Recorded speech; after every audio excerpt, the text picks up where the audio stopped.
So good morning, everybody, and welcome to Frequently Answered Friday, where there is no fluff about it.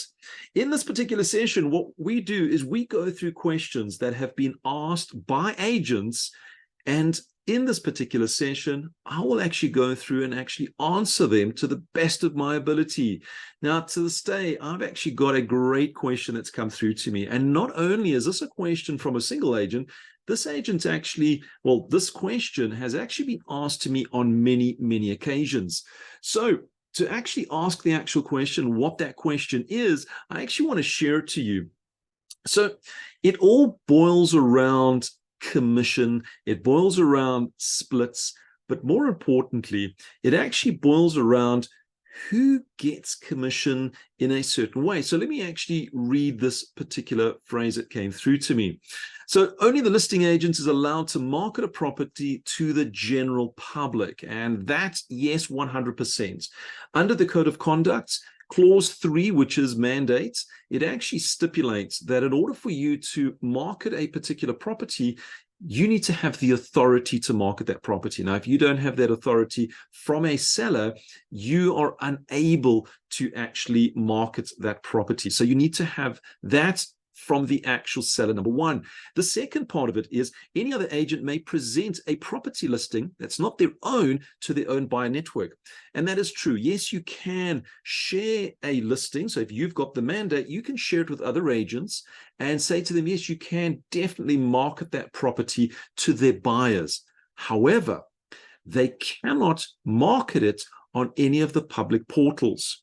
If they've got their own internal website that allows them to market it and put onto their platform, as long as it's not out into the actual public. That's the only thing, because they don't actually have the marketing and the authority to market that particular property. So you as the selling agent, you've got the authority on that property, but if you don't have the mandate, you can approach another agent and ask them if you can market their particular listing.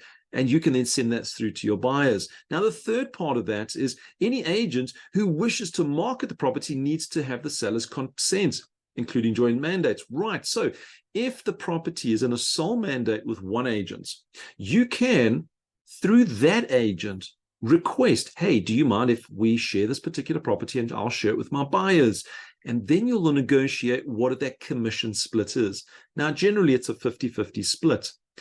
Does that buyer's agent, because that's what we call them, does that buyer's agent need any form of documentation or authority to actually work on that property or sell it?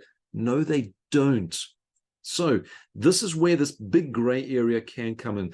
As long as that buyer's agent has received an authority to share that listing with their buyers, they don't need any consent from the actual seller itself. What they're doing is they're working on behalf of that seller's agent. So this puts it into the perspective where if you are out of stock, but you have buyers, you can actually go and approach other agents and say, hey, I've got buyers in my books. I'd like to find out if we can share on this particular listing. Now, sharing on these particular listings can definitely help you to generate those quick sales. And you've got to be cautious. Reason why is that buyer may find that particular listing, contact that agent directly, and even if you've had the conversation with that seller's agent, you don't have any form of mandate, you don't have any form of control over that buyer. So you may have that relationship with the buyer, but if they go to that agent directly, they could actually cut you out of that deal altogether. So the important thing is we need to make sure that if we do have a buyer, we speak with that seller's agent, and then we bring our buyer through that property as quick as possible so that we can put into place the effective clause, which allows us to claim our commission if they're wanting to put an offer. But please do make sure that before you go into that particular viewing, you've got something from that seller's agent confirming that they're going to do a commission split if an offer does come through. Because that seller's agent can turn around and say, that's fine, I'll only give you 20%. So make sure that you have all of that up front. So can you do this with internal agents within your actual agency? Absolutely. Can you do this with external agents that are outside? Absolutely. You've just got to make sure that you have that discussion with them. Now, the fourth part of this particular question is, what if that particular agent, the selling agent, has done a fixed fee with their particular client? So for instance, in order to sell the property, they've actually said to their client, we're going to charge you 30,000 rands worth of commission. What happens then? Well, it falls into the exact same category. If you have the discussion with that particular seller's agent and you say to them, hey, I have a buyer, that seller's agent has already signed a mandate. And if that mandate stipulates that there's a fixed fee of 30,000 rand, what's ultimately going to happen is that seller's agent's going to say, well, I can only give you 5,000 rand of that, or 10,000 or 15. Remember, the seller's agent's got the control. So then it works out of the actual split. So I've always said there's certain agencies that we are well aware that they are the fixed fee agencies. And if you see that they do have a listing, before you even open up any form of negotiations with that seller's agent, ask them directly, hey, I see you've got this listing. I know that you're a fixed fee company. Have you offered a fixed fee to your clients? And if he says yes, say, are you open to splitting? And what would that split be? Because a lot of these fixed fees are working around about 2 to 2.5% of the actual selling price. It's very, very low, which ultimately means that if you do split, you could actually end up with a 0.5 to 1% commission. And if you look at all your time that you spend on a particular listing, it might not even be in your worthwhile even doing that. So re-look at it when you're having those conversations. Find out if they're a fixed fee, because you don't want to fall into that trap. If it's not a fixed fee, ask them what percentage splits are they happy to actually share with you. And having those conversations right up front is always the best practice. Once you've got that confirmation, and don't just do it verbally, because that'll form to litigation.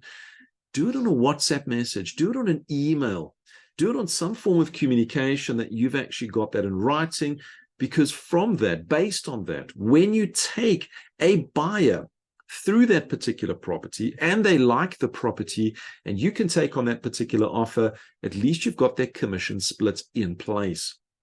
Now, the last part that I want to add into this, and this happens so many times, and I've had agents asking me this, Stuart, I have my particular buyer. I'm going to take them through to another agent's listing.